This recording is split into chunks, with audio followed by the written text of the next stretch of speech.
Abba kango facha gorro rakese addo garana kese serrana le gotuma jarsa sarvali rana tokkolonu milana yo kana rifilachu yo kana ribabachu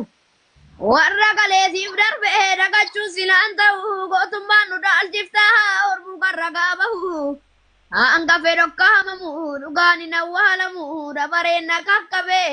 dinango kewal kabe dinango kewal kabe Ya saba gosa eddu anta siftane qaba keenyu siftau maalin garasi ga'u biya abbaa koo faadha koo inteenya mamna koo hinchifne cinaachi koo naafa gumachi koo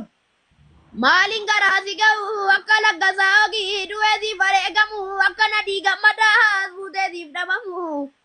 akka maammoo masammiir guyyaa siif fannifamu akka eebbisaa addunyaa lafarraa argifamu akka qeerroo nageessoo qeerrummaan kolaafamu akka leenjisoo dhiigaa summiidhaan ajjeefamu boo akka bakar waaree miila tokko siif laaddu akka ajatan saaddoo ragaa icciiti nyaaddu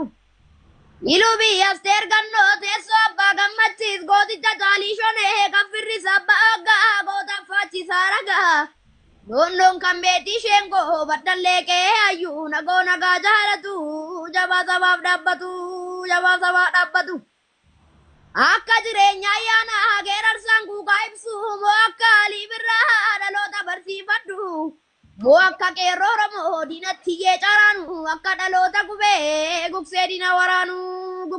waraanu galatooma hundi keessanu.